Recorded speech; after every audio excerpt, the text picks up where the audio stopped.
আসসালামু আলাইকুম everyone, welcome to my channel টুকটাক রান্না।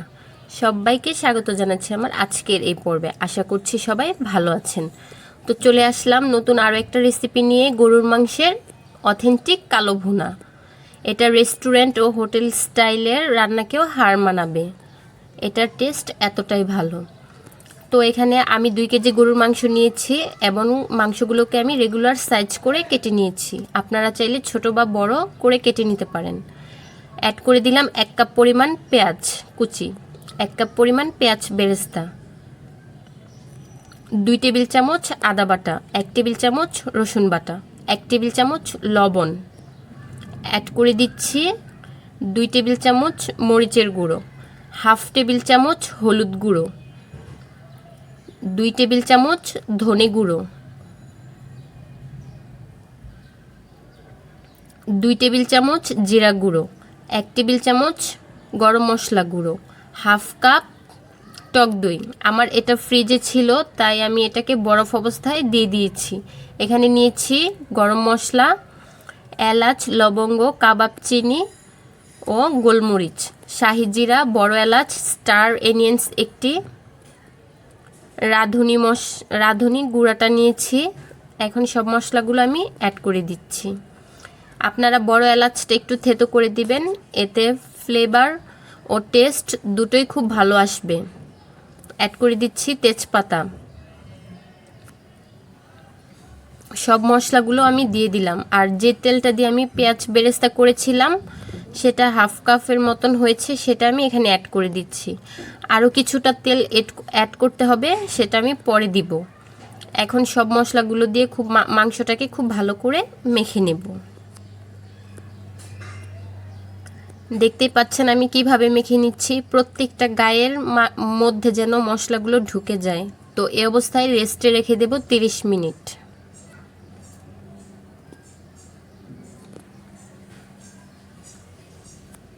ফিরে আসলাম 30 মিনিট পর। এসে আমি চুলাইটা বসিয়ে দিয়েছিলাম, দেখতে পাচ্ছেন বলক চলে এসেছে। এখন এটাকে খুব ভালো করে নেড়েচেড়ে মিশিয়ে নেব।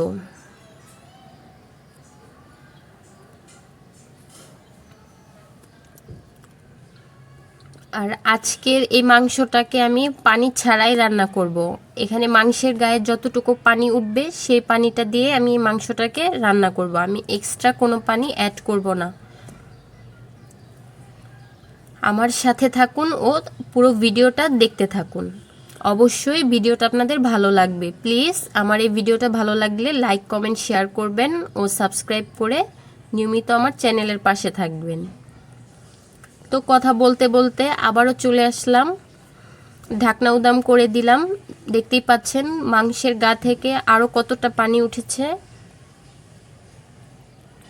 এটাকে ঢাকা দিয়ে রেখে দেব আবারও।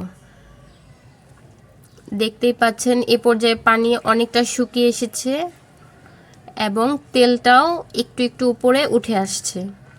তো এ পর্যায়ে আমি এটাকে আবারও নেড়েচেড়ে ঢাকা দিয়ে রেখে দেব, কারণ এ পর্যায়ে এটাকে অনবরত একটু পরপরই নেড়েচেড়ে নিতে হবে, তা না হলে এটা পুড়ে যাবে, আর পুড়ে গেলে টেস্ট ভালো আসবে না। তো দেখতেই পাচ্ছেন আমি এটাকে আবারও খুব ভালো করে নেড়েচেড়ে নিচ্ছি। অ্যাড করে দিচ্ছি 2 টেবিল চামচ জিরা গুঁড়ো। অ্যাড করে দিব এই পর্যায়ে 1 টেবিল চামচ গরম মশলা গুঁড়ো দিয়ে খুব ভালো করে নেড়েচেড়ে আবারও এটাকে রেখে দেব।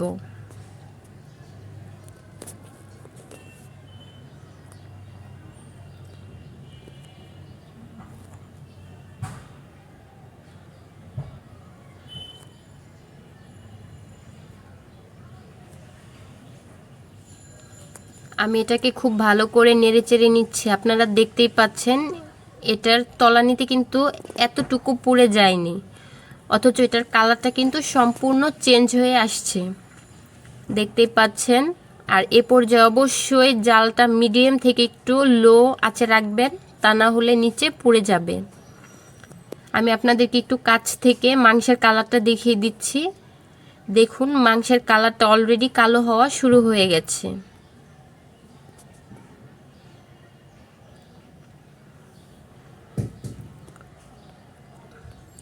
তো এই পর্যায়ে এটাকে খুব ভালো করে নেড়েচেড়ে নিব। এটা অবশ্যই একটু পরপর নেড়েচেড়ে দিতে হবে, তা না হলে এটা পুড়ে যাবে। তো এখানে ওইটা হতে থাক, আমি এখানে আরেকটা প্রসেস ফলো করছি। এটাই হচ্ছে অথেন্টিক টেস্ট আনার আসল রহস্য। আমি এখানে সরিষার তেল দিয়ে দিয়েছি এবং তেলের মধ্যে হাফ কাপ পেঁয়াজ কুচি অ্যাড করে দিয়েছি। দেখতেই পাচ্ছেন পুরো বুদবুদ সৃষ্টি হয়েছে। এ পর্যায়ে অ্যাড করে দিলাম 1 টেবিল চামচ রসুন কুচি। বুদবুদের কারণে তেমন কিছুটা দেখা যাচ্ছে না, তো আপনারা খুরচুনের সাহায্যে এভাবে উঠিয়ে দেখবেন। এই পর্যায়ে অ্যাড করে দিলাম 1 টিস্পুন আদা কুচি এবং 6-7টি শুকনো মরিচ। এখন আমি এখানে সেই মাংসগুলোকে একটি খুরচুনে নিয়ে আমি ঢাকা দিয়ে রেখে দেব। অবশ্যই আপনারা এই প্রসেসটি ফলো করবেন। এতে দেখবেন টেস্ট ও ফ্লেভার খুবই ভালো আসে। আপনারা ট্রাই না করলে বুঝতেই পারবেন না। আপনারা একবার হলেও ট্রাই করে দেখবেন যে এটা খেতে কতটা টেস্টি ও মজাদার।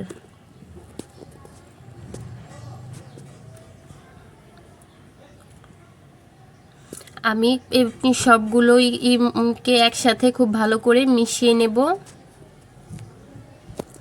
দেখতেই পাচ্ছেন।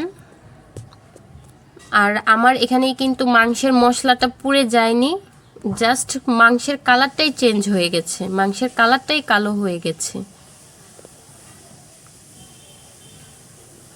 দেখতেই পাচ্ছেন। আমি আপনাদেরকে কাছ থেকে দেখিয়ে দিচ্ছি। আমি 1 টুকরা মাংস উঠিয়ে আপনাদের কাছ থেকে দেখিয়ে দিলাম। দেখুন এটা আসলেই কালো হয়ে গেছে, এটার মশলা পুড়ে যায়নি। তো খুব সহজেই তৈরি হয়ে গেল আমার গরুর মাংসের কালো ভুনা।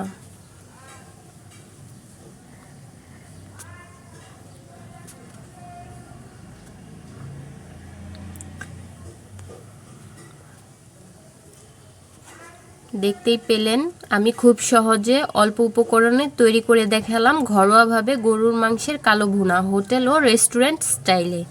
আমি আপনাদেরকে একটু সার্ভ করে দেখাচ্ছি। দেখুন মাংসটা একদম কালো হয়ে গেছে, দেখতেই পাচ্ছেন। আমি আপনাদেরকে সার্ভ করে দেখালাম গরুর মাংসের কালো ভুনা। আশা করছি আমার এই ভিডিওটা আপনাদের ভালো লাগবে। আর ভালো লাগলে লাইক, কমেন্ট, শেয়ার করবেন ও সাবস্ক্রাইব করে নিয়মিত চ্যানেলের পাশে থাকবেন।